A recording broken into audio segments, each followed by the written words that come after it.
Dictionary.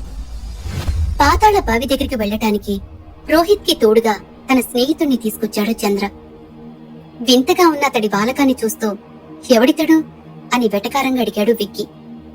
వీడి పేరు జగజిత్. శివంగి మీద వీడికి కూడా నమ్మకం లేదు, మీలాగే ధైర్యవంతుడు అని గొప్పగా చెప్పాడు చంద్ర. అతని బాలకం చూస్తే రోహిత్ కి నమ్మబుద్ధి కాలేదు. నిజంగా ఇతను మమ్మల్ని అక్కడికి తీసుకెళ్లగలడా అని అనుమానంగా అడిగాడు.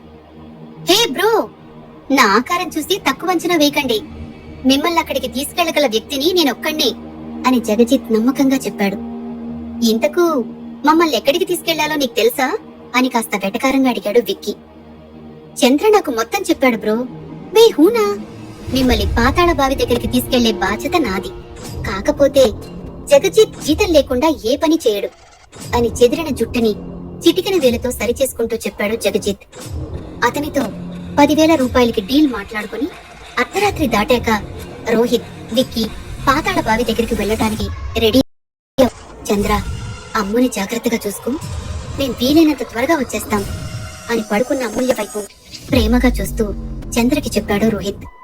సరే, జాగ్రత్తగా వెళ్ళిరండి, అమూల్యని నేను జాగ్రత్తగా చూసుకుంటాను అని నమ్మకంగా చెప్పాడు చంద్ర. జగజిత్ ముందు నడుస్తుంటే అతన్ని అనుసరిస్తూ వస్తున్నారు రోహిత్, విక్కీలు. రాత్రి చిక్కపడే కొద్దీ చలి పెరుగుతోంది, పైగా మంచు కూడా పడుతోంది. ఆ చీకట్లో వారు అడవి గుండా నడుస్తున్నారు. దూరంగా నక్కల అరుపులు వినిపిస్తున్నాయి. కుక్కలు ఏడుస్తున్న శబ్దం ఊర్లో నుంచి భయంకరంగా వస్తోంది. వాటికి రోహిత్ భయపడ్డం లేదు. ఏం జరిగినా సరే ఈ రోజు రాత్రి ఈ సమస్యకి ఒక పరిష్కారం వెతకాలి అనుకుంటున్నాడు. ఈ పేటకు నే మేస్తిరి, నే పేదల పాలిటి పెన్నిధి అంటూ జగజిత్ హుషారుగా పాట పాడుకుంటూ మధ్య మధ్యలో వెనక్కి తిరిగి చూస్తూ నడుస్తున్నాడు. అతడికి ఉన్న భయాన్ని రెట్టింపు చేయడంతో, రేయ్ దయచేసి ఆ పాట ఆపరా, అసలే కింద తడిసిపోతోంది అంటూ భయపడుతూ అన్నాడు విక్కీ. ఎందుకు బ్రో అంత భయపడిపోతున్నావు? నీ భయాన్ని పోగొట్టే పాట పాడినా అని కన్నింగా చూస్తూ, నిన్ను వీడని నీడను నేనే అని జగజిత్ పాఠం మొదలు పెట్టగానే వాళ్ల పక్కన పొదల్లో ఏదో కదులుతున్న సౌండ్ వచ్చింది. ఒరే యదవా, నీ కీచు గొంతుతో పడుకున్న దెయ్యాన్ని రెచ్చగొట్టి పిలుస్తున్నావు కదరా అని భయంతో బూతులు తిట్టాడు విక్కీ. చిచి, కళాకారులంటే గౌరవం లేకుండా పోయింది. ఇంత బ్యూటిఫుల్ వాయిస్ ని కీచు గొంతంటావా అని ఆవేశంగా అడిగాడు జగజిత్. వాళ్ళిద్దరి సంభాషణకి చిరాకొచ్చి, రే ఇంకాపుతారా మీరిద్దరూ? మన పని పూర్తి చేసుకుని తిరిగి అమూల్య దగ్గరికి వెళ్ళాలి. చంద్రగాడు భయంతో అమూల్యని ఒంటరిగా వదిలేసినా వదిలేస్తాడు అని అమూల్య గురించి భయపడుతూ సీరియస్ గా అన్నాడు రోహిత్. కాసేపటికి ముగ్గురు బావి దగ్గరికి చేరుకున్నారు. చుట్టూ చీకటి, అడవిలో నుంచి నక్కల ఊళలు, బావి దగ్గర నుంచి వస్తున్న కీచురాళ్ల శబ్దం వాళ్ల భయాన్ని మరింత రెట్టింపు చేసింది. రోహిత్ ఒక్కడే కాస్త ధైర్యంగా నిలబడి బాలభద్రుడి కాపలా మనుషులు ఉన్నారా లేదా అని చెక్ చేసి ముందుకడుగు వేశాడు. విక్కీ, జగజిత్ అతన్ని ఫాలో అవుతూ, చందు ఇక్కడ బాలభద్రుడి మనుషులుంటారని చెప్పాడు, మరి ఒక్కడూ కనిపించడే అని కాస్త అనుమానంగా అడిగాడు విక్కీ. మేబీ ఆ శివంగి ఆకలేసి తినేసిందేమో అని విక్కీ భయాన్ని పెంచుతూ వెటకారంగా అన్నాడు జగజిత్. సరిగ్గా అప్పుడే పాతాళ బావిలో ఎవరో పడినట్టు పిడుగులాంటి శబ్దం వచ్చింది. అది విని ఉలిక్కిపడి రోహిత్ భుజాన్ని విక్కీ, విక్కీ భుజాన్ని జగజిత్ గట్టిగా పట్టేసుకున్నారు. రేయ్ ఏంట్రా ఇలా ఉనికిపోతున్నారు అని కోప్పడుతూ వాళ్ల భయాన్ని తగ్గించే ప్రయత్నం చేశాడు రోహిత్. ఆ శబ్దం ఏంటి అని తడబడుతూ అడిగాడు విక్కీ. అదేంటో వెళ్లి చూస్తేనే కదా తెలుస్తుంది, రండి నాతో పాటు అని రోహిత్ అనగానే విక్కీ అతడి చేతిని వదిలేశాడు. నా వల్ల కాదు, నేనింటికి వెళ్ళిపోతా అని విక్కీ చేతులెత్తేసరికి, ఏంటి ఇంటికి వెళ్ళిపోతావా? లేదు లేదు, ఇప్పుడు నేను ఈ పిరికివాణ్ణి తీసుకుని ఇంటికి వెళ్ళలేను అని మనసులో అనుకుంటూ, ఓ గాడ్, ఈ పిరికి సంత నాకెక్కడ దొరికింది? మనిషి అన్నాక కాస్త ధైర్యం ఉండాలయ్యా. నీకంతగా భయమైతే నువ్విక్కడే ఉండు, ఆ బావి దగ్గరికి నేను వెళ్తాను అని బిల్డప్ ఇస్తూ ముందుకు అడుగు వేశాడు జగజిత్. రే నీకు భయం వేయడం లేదా అని భయపడుతూనే అడిగాడు విక్కీ. భయమా? నాకా? నా డిక్షనరీలో ఆ పదానికి చోటే లేదు కదా. Just wait and see the miracle of Jagjit అంటూ స్టైల్ గా బావి వైపు నడవటం మొదలుపెట్టాడు. అనవసరంగా లేనిపోని బిల్డప్ ఇచ్చి ఇరుక్కుపోయా అని ప్రాణాలు గుప్పెట్లో పెట్టుకుని ముందుకు వెళ్తున్నాడు జగజిత్. కొంచెం ముందుకు వెళ్ళగానే అతని గుండెల్లో భయం మొదలైంది. పాదాలు వణుకుతున్నాయి. నుదుటిపై చెమట కారడం ప్రారంభించింది. చెట్టు కింద దెయ్యం, నాకేం భయం అంటూ అడుగులు అడుగు వేసుకుంటూ బావి దగ్గరకు వచ్చేశాడు. జగజిత్ ఎంత ధైర్యవంతుడైనప్పటికీ అదే ఊర్లో పుట్టి పెరగడం వల్ల శివంగి అనే భయం అతడికి కూడా ఉంది. ఇప్పుడు ఒంటరిగా విక్కీని తీసుకుని వెళ్లటం కన్నా ధైర్యంగా ఉన్న రోహిత్తోనే ఉండటం మంచిదనుకుని ధైర్యం చేసి బావి లోపల తొంగి చూశాడు. బావి నిశ్శబ్దంగా ఉంది. నిర్మలంగా ఉన్న నీళ్లను చూస్తూ తన భయాన్ని తగ్గించుకుంటూ ఉండగా ఒక్కసారిగా ఆ బావిలో నీళ్లు సుడిగుండల్లా మారి జగజిత్ని మింగటానికి నోరు పెద్దగా తెరుచుకుంటూ వచ్చింది. తన కళ్ల ముందు జరుగుతున్నది చూసి భయంతో వెనక్కి వెళ్లిపోవాలనుకున్నాడు. కాని అడుగు వెనక్కి వెయ్యలేకపోతున్నాడు. సుడిగుండల్లా వస్తున్న నీళ్లు చేతి ఆకారంలోకి మారి జగజిత్ గొంతు పట్టుకుని పైకి లేపింది. బావిలో నీరు జగజిత్ నోటిలోకి వెళ్లి అతన్ని విగ్రహంలా మార్చేసింది. రోహిత్ రాయిలా కింద పడ్డ జగజిత్ దగ్గరకు వెళ్లి, జగజిత్, రే జగజిత్ అని అతని చెంపలపై తడుముతూ స్పృహలోకి తీసుకురావడానికి ప్రయత్నించాడు. జగజిత్తులో చలనం లేకపోయేసరికి విక్కీ భయపడుతూ అతని పల్స్ చెక్ చేయడానికి చెయ్యి పట్టుకున్నాడు. జగజిత్ చెయ్యి రాయిలా గట్టిగా ఉంది. అతడి కళ్ళు నిప్పురవ్వలు కక్కుతున్నట్టు ఎర్రగా మారిపోవడంతో, రోహిత్, ఇక్కడ ఉండటం అంత మంచిది కాదనిపిస్తోంది, పద వెళ్ళిపోదాం అని విక్కీ అంటుండగా ఎవరో ఏడుస్తున్నట్టు, నొప్పితో మూలుగుతున్నట్టు బావిలో నుండి శబ్దాలు రావడం మొదలయ్యాయి. రే, శివంగి కట్టుకథ కాదురా, కరుడు కట్టిన నిజం.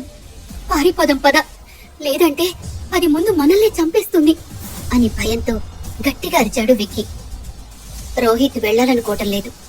శివంగి కథని అంతం చెయ్యాలని గట్టిగా నిర్ణయించుకుని ఏడుపు శబ్దాలు వినిపిస్తున్న బావి దగ్గరికి వెళ్లి లోపలికి చూసి ఒకసారిగా షాక్ అయ్యాడు. మరోవైపు పూజారి చేతిలో ఒక లాంతరు పట్టుకుని, కాపాడాలి, ఈ ఊరిని కాపాడాలి, ఆ శివంగి చేతిలో ఇంకెవరూ బలి కాకూడదు అనుకుంటూ శివంగి ఆత్మని బంధించిన ప్రాంతానికి వెళ్తున్నాడు. ఆ ప్రాంతానికి వెళ్లే మార్గం మధ్యలోనే పాతాళ బావి కూడా ఉంది. ఆ దారి గుండా వస్తున్న పూజారిని చూసి బావి లోపల చూస్తున్న రోహిత్ భుజం మీద చెయ్యి వేసి, రోహిత్, పూజారి గారిటే వస్తున్నారు. మనల్ని ఇక్కడి పరిస్థితిలో చూశారంటే ఖచ్చితంగా ఈ ఊర్లో జరుగుతున్న దారుణాలకి మనమే కారణం అనుకుంటారు అని విక్కీ అనగానే రోహిత్ వెంటనే అలర్ట్ అయ్యి బొమ్మలా ఉన్న జగజిత్ని భుజాలపై వేసుకుని బావి వెనుకకు వెళ్లి దాక్కున్నారు. పూజారి ముఖంలో కనిపిస్తున్న కంగారు చూసి, పూజారి గారు ఇంత హడావిడిగా ఎక్కడికి వెళ్తున్నారు అని రోహిత్ ని పట్టుకుని మనసులో అనుకున్నాడు విక్కీ. పూజారి గారు ఆ బావి నుంచి దూరంగా వెళ్లగాని విక్కీ బయటికొచ్చి, రోహిత్, నీ అడ్వెంచర్స్ ని ఇక్కడతో ఆపే. వీడిలా మారిపోయాడు అంటే ఖచ్చితంగా ఇక్కడేదో జరుగుతోంది. మనం ఇక్కడ ఉండటం మంచిది కాదు, వెళ్ళిపోదాం పద, నా మాట విను అని రోహిత్ ని బ్రతిమలాడుకున్నాడు విక్కీ. అప్పుడే రోహిత్ కి బావి అంచున అమూల్య బ్రేస్లెట్ కనిపించింది. దీనికంతటికీ కారణం నువ్వేనా అమ్ము అని తనలో తాను అనుకున్నాడు రోహిత్. ఆ తరువాత జగజిత్ని భుజం మీద వేసుకుని చంద్ర ఇంటికి బయలుదేరారు. కాసేపటికి పూజారి శివంగిని వశీకరణ చేసిన స్థలం దగ్గరికి వెళ్లి, దేవుడా, ఆ పాత్ర అక్కడే ఉండేటట్టు చూడు, మళ్లీ ఈ ఊరికి ఆ పిశాచిని భరించే శక్తి లేదు అనుకుంటూ లోపలికి అడుగుపెట్టి పాత్ర ఉండే ప్రదేశానికి చేరుకున్నారు. తన వెనకాల ఎవరో ఫాలో అవుతూ వస్తున్నట్టు అనిపించింది పూజారికి. వేడి శ్వాస అతడి వీపుని తాకుతూ, నేను ఇక్కడే ఉన్నాను అని ఏదో గుర్తు చేస్తోంది.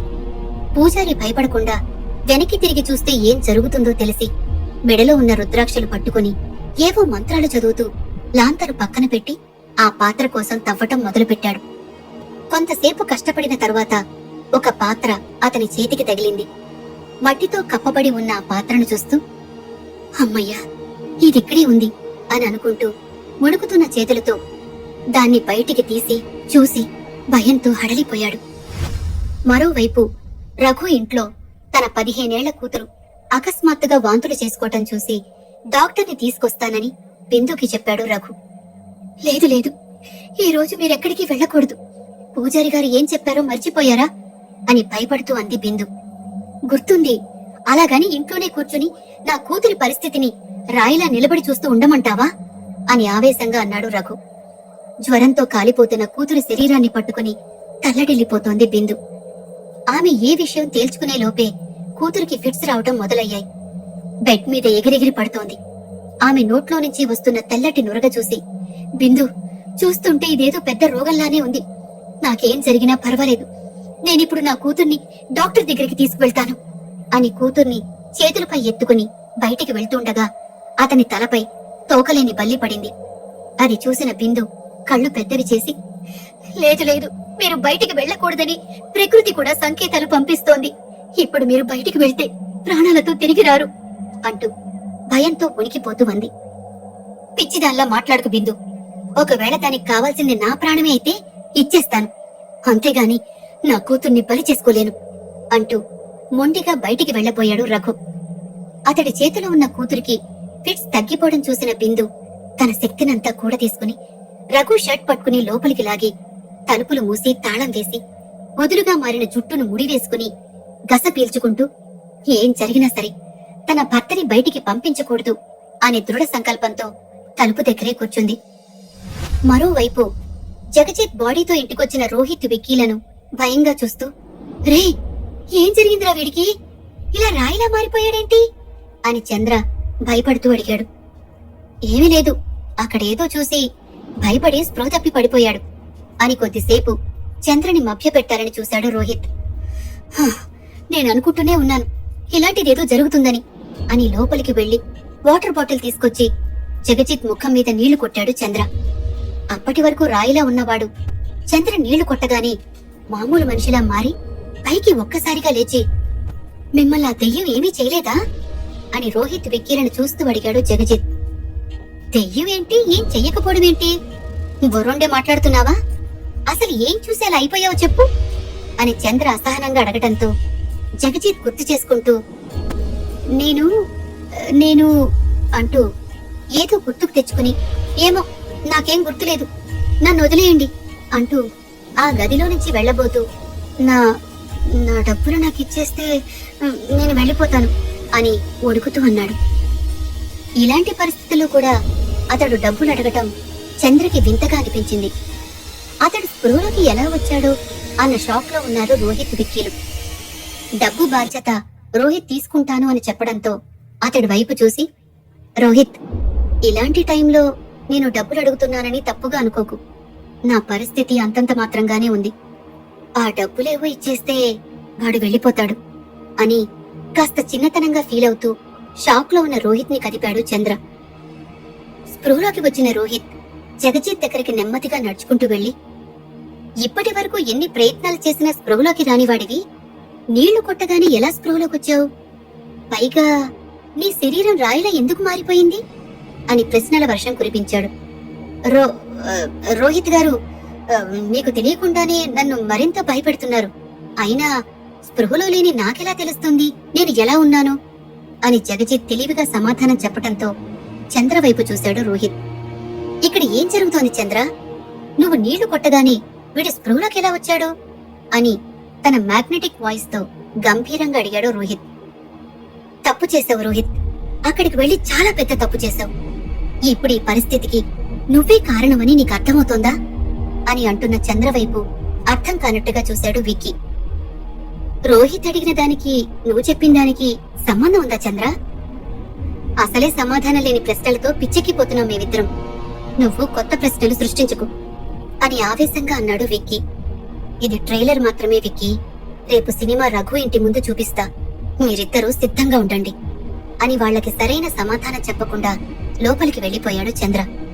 చేసేదేమీ లేక జగజిత్ కి 10,000 ఇచ్చి పంపించేశాడు రోహిత్. ఆ రాత్రి గడిచిపోయింది. మరుసటి రోజు ఉదయం రఘు ఏమయ్యాడో తెలుసుకోవాలని గ్రామ ప్రజలు రఘు ఇంటి చుట్టూ గుమిగూడారు. కాని బాలభద్రుడు ఏర్పాటు చేసిన కాపలాదారులు ఎవ్వరినీ లోపలికి వెళ్లనివ్వలేదు. ఇంతలో ఒక పెద్దాయన వచ్చి బయట ఉన్న కాపలాదారుడితో, రఘు లోపల ఉన్నాడా అని అడిగాడు. రఘు లోపలే ఉన్నాడు పెద్దాయనా, పూజారిని రానివ్వండి, ఆ తర్వాత అందరం కలిసి రఘుని చూడటానికి లోపలికి వెళ్దాం అని బదులిచ్చాడు. ఇంతలో బాలభద్రుడి అనుచరులలో ఒకడు పరిగెత్తుకుంటూ వచ్చి, అందరూ త్వరగా రండి, బావి దగ్గర శవం కనిపించింది, ఆ పిశాచి మళ్లీ ఊరికి దాపురించింది అని అరుస్తూ వచ్చాడు. ఇది విని గ్రామస్తులందరూ షాక్ అయ్యారు. రఘు ఇంట్లోనే ఉంటే ఆ శవం ఎవరిది? గుర్తు ఒకరింట్లో వేసి ఆ శివంగి వేరొకరిని ఎలా చంపింది? ఇంతకీ చనిపోయిందెవరు? రోహిత్ ప్రశ్నలకి సమాధానం దొరుకుతుందా? శివంగి తన బావి దగ్గరకొచ్చిన రోహిత్ వాళ్ళని చంపకుండా భయపెట్టి ఎందుకు వదిలేసింది? పూజారి గారు పాత్రను చూసి ఎందుకు భయపడ్డారు?